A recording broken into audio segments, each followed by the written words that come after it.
Beshi, welcome to my channel. Ito nga pala yung highly requested na video sa aking Facebook fan page. By the way, nag-follow ka na ba? Kung hindi pa, ano pang ginagawa mo? Mag-follow na! Sa mga mahilig dyan sa foundation, etong video na to ay para sa'yo. So wag na tayong magpatumpik-tumpik pa. Welcome to the Swatch video of... Alright, Beshies! Nandito po tayo sa Collection Swatch.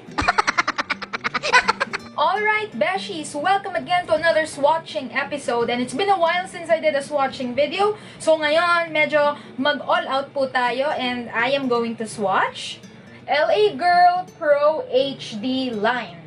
As far as I know, eto lang po yung alam kong products ng Pro HD line. And if you know of any other LA Girl products from the Pro HD line na hindi ko nasama, please let us know. Pero ito yung nakuha ko from LA Girl. And this concealer, matagal ko na itong binili. Kaya kita nyo naman, medyo ubos na siya. So get ready for this video because malalaman nyo kung okay nga ba or worth the hype ba etong LA Girl Pro HD collection. Okay, so merong 4 na products in this collection. So we have the LA Girl Pro Prep High Definition Smoothing Face Primer. Meron actually isa pang primer ang LA Girl from this collection and it comes in this bottle. Nakita ko siya, hindi ko na rin binili kasi meron na naman ako nito. But that one parang color white siya and mas hydrating yung formula. So if you have dry skin, I think that's better for you because this one, and I will show you the swatch later, may pagka-silicone siya ng konti, so perfect to for oily skin. Next is ang pinagkahaguluhan na foundation, and that is LA Girl Pro Coverage Foundation. Marami po nagsasabi that this is a dupe of Makeup Forever's Ultra HD Foundation.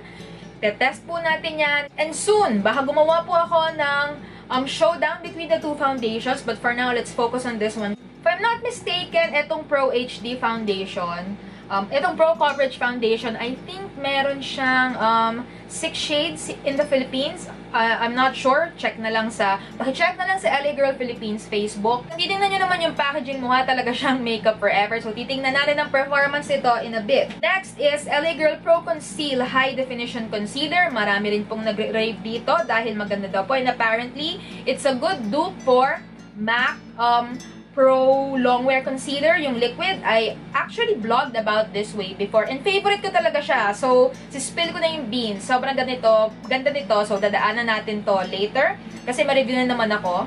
And last but not least, LA Girl Pro Face High Definition Matte Pressed Powder. Ito hindi ko sure kung ilang shades to in the Philippines. And as far as I know, ito lang yung powder from this line, yung Pro line. So, titingnan natin later kung okay ba tong powder na to. Let's start with primer. So, let us use LA Girl Pro Prep High Definition Primer. So, ito lang yung size na meron ako, 15 ml. I think ito lang yung size niya. Although I'm not sure, please pakicorrect na lang po ako in the comment section, guys. So, this is what it looks like. Ayan. And may pagka-silicone yung texture niya. And kapag binlend mo siya, nagmamatify yung skin and meron din siyang blurring property. So, parang mas naging smooth yung balat ko. Sana mas mapakita ko sa inyo better. But, you know, sa vlog, may mga photos naman akong ipapakita. Unscented siya and it actually reminds me of Smashbox's Photo Finish Primer. But, yung Photo Finish, mas parang liquid lang yung dating and feels more hydrating. And this one, may pagka-gel yung dating. And mas matte yung feel and texture niya. But si Photo Finish naman nagiging matte yun eventually. What I'm saying is may difference lang ng konti in the consistency of the products. Parang mas okay ipahid si Photo Finish. Well, dapat lang kasi mas mahal si Photo Finish kesa dito. Para sa mga oily skin, focus on your T-zone kapag nag-apply po ng primer. Ayan, parang nag-mattify na talaga yung balat ko. Meron ba siyang blurring properties? Confirm, meron naman. Next is we move on to LA Girl Pro Coverage Foundation. Eto na, pinakahihintay nyo guys. Actually, meron akong binili pang isang shade nito. What I have here, ito yung binigay sa amin sa event. I blogged about that already. Yung binigay sa amin sa event is nude beige. So, binigyan kami neto. Tapos, bumili ako ng soft honey. However, maitim pala yung soft honey and feeling ko when I first swatched this, medyo maputi siya. Pero na-notice ko na it kinda darkens for a bit kasi mataas yung pigment niya.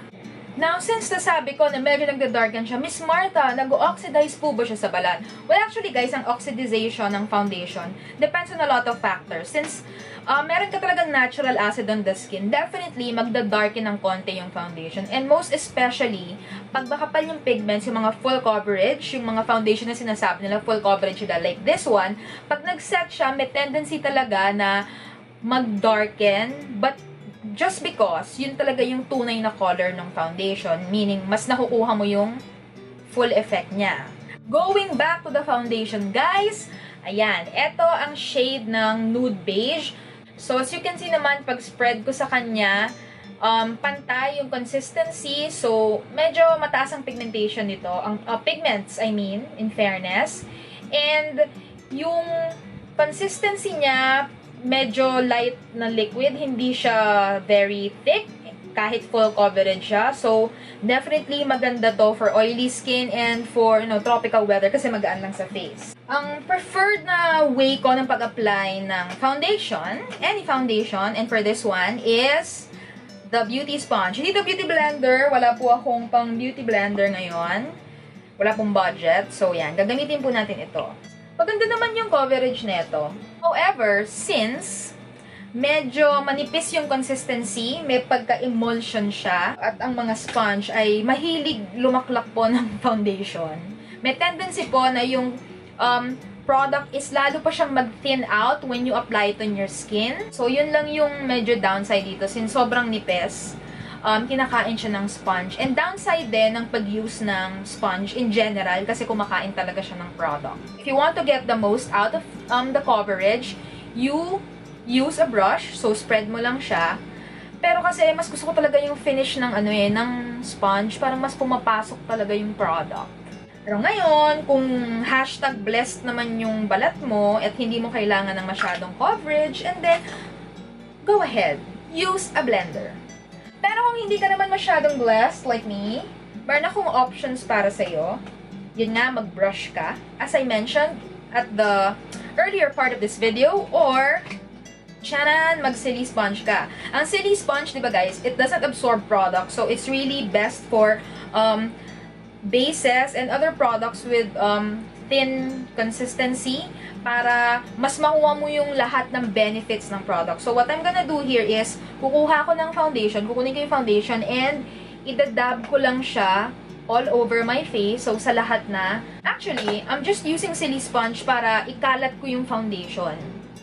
Kasi, minsan, if you apply it on your skin, tapos straight agad kay blender, kinakain nga niya yung consistency, that's the problem. And for foundations na sobrang thick ng consistency, like mga Kat Von D, okay na diretso na sa sponge. Pero yung mga maninipis na consistency like this one, ayan, suggestion ko mag-beauty blender, what's this? Yun, silly sponge ka muna. Para, kapag nag-transfer ka na sa sponge, kasi gagamitin mo na lang to para i-buff yung product, tanggalin yung mga streaks, pero hindi masyado na minimize yung coverage. O, ayan guys, baka sabihin nyo naman niloloko ko kayo. Ayan, mag-close up tayo. So, ayan guys, eto yung part kung saan in-apply ko straight yung foundation with a blending sponge. And this is the part where I apply the product first with a silly sponge. Parang sakto lang yung coverage, hindi niya kinain halos lahat. Compared to the other side. Ayan. See, mas full yung coverage ito. Take note guys, and nakita nyo naman, from the start of the foundation application, I did not use any corrector or concealer to conceal any of my chismis. And ayan, na-cover niya. Ang ganda, lapat na lapat. Amazing. Alright, moving forward guys, let us now conceal our under eye circles, and I'm going to use LA Girl Pro Conceal HD Concealer. So, ito guys, maganda talaga to. Marami na nagre-rave about this product. In fact, dun sa mga groups na I'm part of online, yung mga beauty groups, ang daming nagsasabi na gusto nila to. Tapos, syempre ako naman, nagpa-BI, tinry ko naman. So, In fairness, maganda nga siya. And then they said it's comparable to MAC Pro Longwear. I'm telling you guys, that is so true. Comparable in the sense na parehong liquid yung consistency niya. And at the same time, kahit liquid and sheer, maganda yung coverage as in nakaka-cover talaga. Mas long-wearing nga lang si MAC, but this one, kaya niya mag-last the whole day. And take note, oily skin ako so nagla-last siya. Ang ganda ng concealer, so talagang naka-conceal siya, and at the same time, since liquid yung consistency, it does not settle into fine lines, does not highlight creases on your under eyes, tapos lightweight siya. And that is our base. Finally, we will set it with LA Girl Pro Face HD Definition Matte Powder. So, first time ko itong gagamitin, and this is the product inside. Ito, yung kanyang compartment, meron siyang sponge. In fairness, maganda yung sponge niya. Uy, walang rubbery smell, fairness.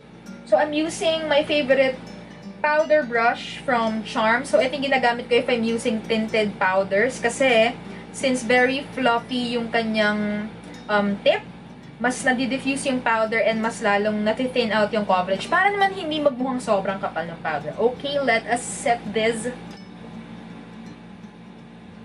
So, yung powder has light to medium coverage. Actually, pwede mo nga itong gamitin on its own.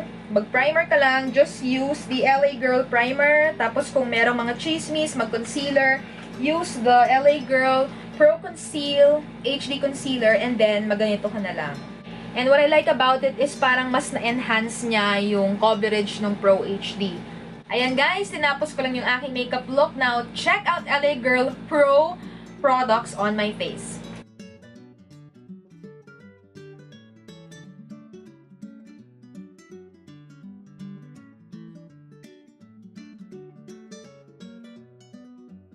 And to wrap up everything, so si LA Girl Pro Face Collection has the Pro Conceal HD Concealer, Pro Face High Definition Powder. This has a matte finish.